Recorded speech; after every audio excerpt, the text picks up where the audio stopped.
Well, now I'm joined in studio by the former state pathologist, Dr. Mary Cassidy, who has had a career since her retirement in quotes on the small screen because she was Dancing with the Stars. And now her third career, or perhaps there are others that I don't know about, is as a novelist, a crime author. Mary, good morning and welcome. Good morning. Thank you for speaking to me. So, did you have to retire or did you choose to retire? I chose to retire. I think I had come to the end of that stage of my career. Now, how do you know as a pathologist that you've reached that stage? Once you begin to question things, and I mean by that, I mean question why people, I mean, I've spent my whole life dealing with death and violent deaths. And I've stuck very rigidly to looking at the body and examining it and looking to find out the cause of death. And I've never asked who did it and why they did it or what was happening. And once you start to stray into that area, then I think you run the risk of it tainting your evidence. But your evidence, I mean, you are producing the truth as the body has testified. Exactly. Yeah. So when do you start second guessing? Because we know we've seen many trials, be it they in this jurisdiction or another jurisdiction, and you get people on both sides, the so-called expert witnesses, and one says black and the other says white. And it strikes me that, people are hired guns. But when you're a state pathologist, you're not a hired gun. Your duty is to the state The court. and to the court, just to say it as you have found it. Yes. Yeah. So how did you find yourself straying into second guessing either the prosecution or the defence? Um, well, in my professional life, I tried very hard not to. And sometimes it is quite hard not to, but you have to. If it's your area of expertise, you stick to your area of expertise. Once you start digressing and you start moving in, that's when you can get caught out very badly in court. And the witness box is a very lonely place to be. Sure. I'd imagine that they would look, a defence counsel would look for areas of speculation on your part. Exactly, and that's what you can't afford to do. You cannot afford to No, speculate. you can't. Sometimes they will probably try to lure you into speculation, therefore to undermine and discredit. They do, and I think you have. I think when I was young and foolish, now I'm old and foolish. When I was young and foolish, you tended to go along with it because you assumed that people, Are that well it was disposed agreed. towards you as Yes. an expert. And I think after you've been knocked about a bit in court, you suddenly realise that we're not all friends together. You're there to do a job, just you stick to that. And if you don't, doctors in particular like to be helpful. And so they say, well, what about? And you go, no, you just stick to the party line. This is what I found. This is what I think it means. And that's it. Now, you became a pathologist very young. First of all, you have to be a doctor. That's That's the correct. first thing. Now, you do anatomy in the course of your medical Yes. studies, so you're used to kind of carving things up. Well, you get one body between about a dozen of you. Sure, So you but don't get it's much part of of a the grip. drill. But So it is. there are no surprises when you start to do a post mortem. But what is attractive about the job of pathology? Because somebody's got to do it. I often thought it must be a difficult job to do.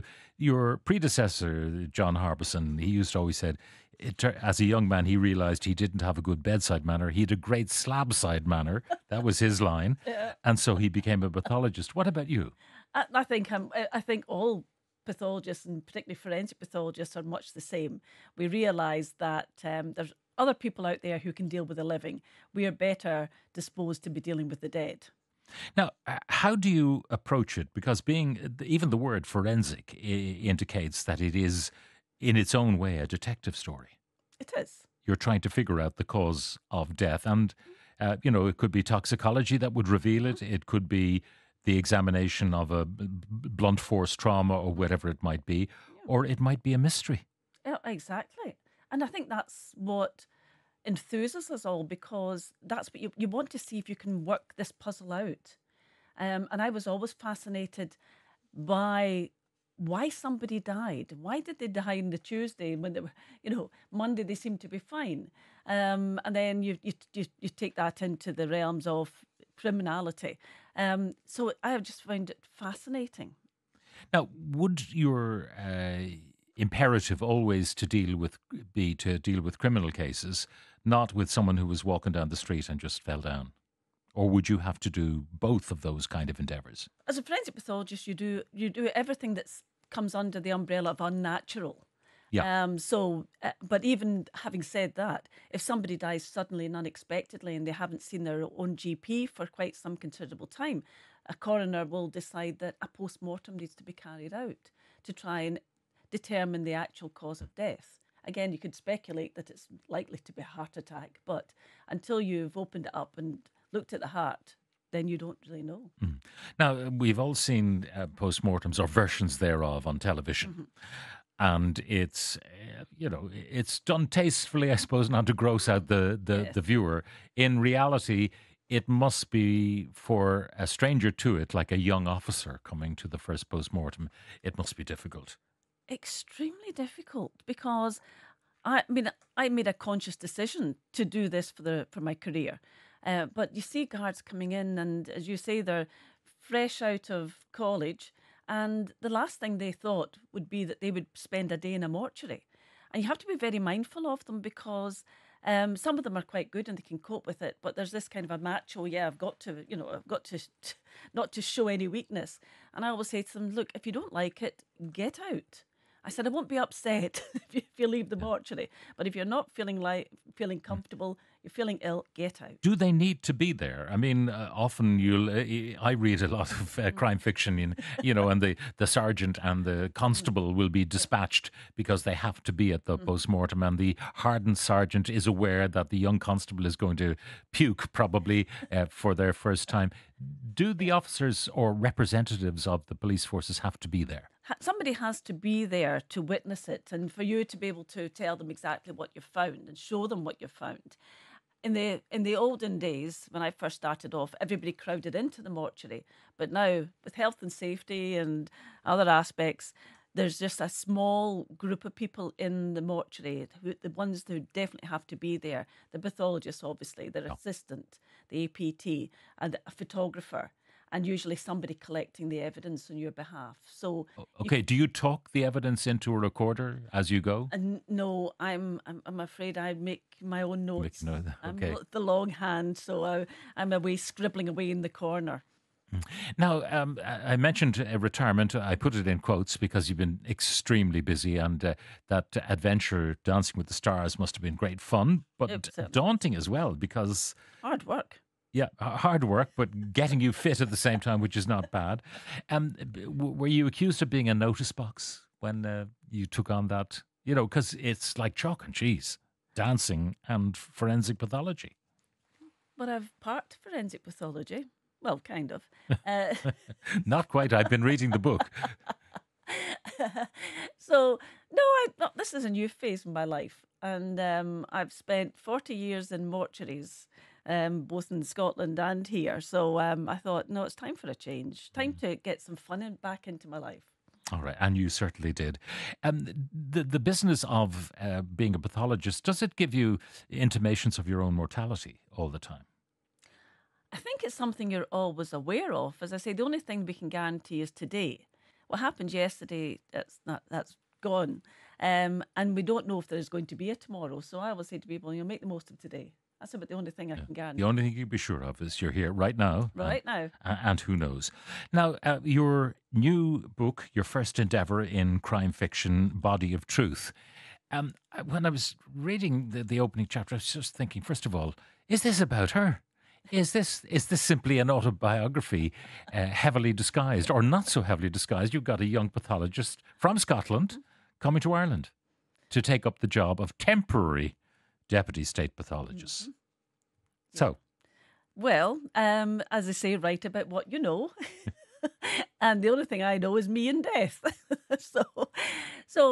But I could use the book to explore what I couldn't do in my professional life. So I could blur the edges and So you still can tend become to that detective that you never could be exactly. when you were in the job. Exactly, and say the things and be a little bit uppity, which I could never be, and that's just not me anyway. But you can have fun with a character. Yeah. The reason I was asking you about, being a notice box, there's a professor who approaches this young Terry, who is your state pathologist, and says, impulsive and far too fond of media attention.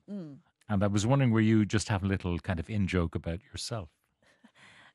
Yes, because as you know, the as the state pathologist, you do get a lot of media attention.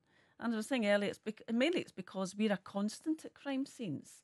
There's lots of Gardai milling about, and nobody knows them from Adam. But the one constant would be the pathologist, and as soon as the pathologist arrives, people know it's something serious. So Uh-huh. Jack before me was, as they say in Glasgow, a well-kent figure, and then I came along, and of course, then I just slipped into that role. Now, when you're creating characters in your book, you have to be conscious of, any resemblance to characters living or dead, or people living or dead, is entirely coincidental. So when you create a detective chief superintendent Sinnott, Yes. you have to. People in the force may be saying, "I wonder, could that be so and so?" How careful did you have to be in creating those characters? It's purely fiction.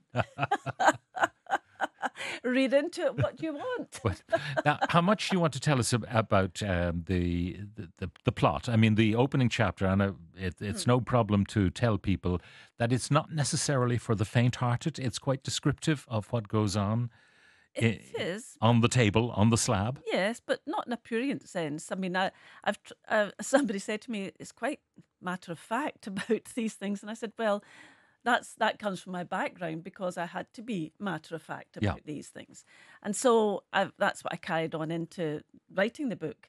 It's a case of this is the reality of This is what happens when you somebody. peel back the skin to reveal the skull and the bruise or whatever it might I mean, a be. lot of people don't want to know that, don't want to hear it, but that's it, and it's nothing, it's nothing unusual from the point of view of the pathologist.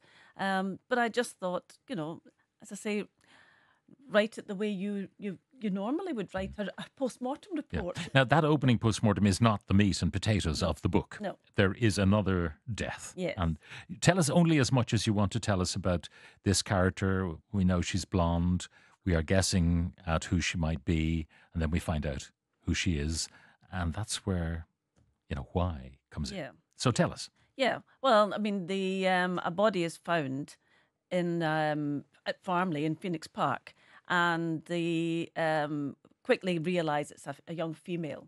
But to begin with, she's unidentified, and that's part of the examination will be to try and determine who this person is, because it's obvious from the initial examination that the body's been there for some time. And as it comes out, the deceased person is a young female, and she's a podcaster.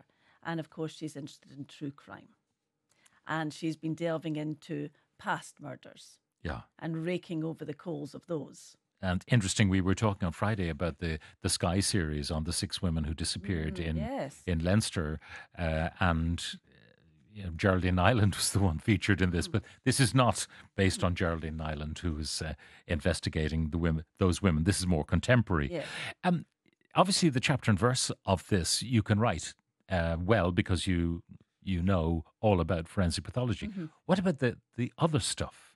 The dialogue, the plotting, and so on.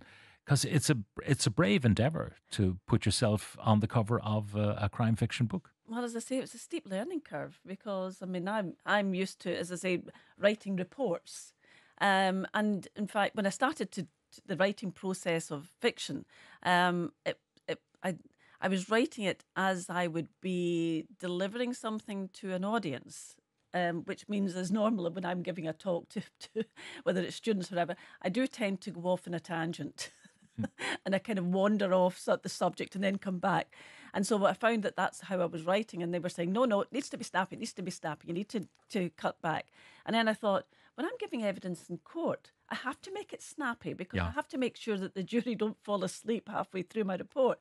So I thought, well, take that staccato approach, and so make it And snappier. that gives pace to the Yes. book. I mean, as I say, I had never even thought about it before, but then you think, oh, yeah, that does make sense, I suppose. Now, this book is called Body of Truth, but I suspect there's probably another one already underway, Well, there's a lot of ideas floating filling around. about that little head of mine. Well, it's a great read, and it is such an informed read, which gives us all the more pleasure.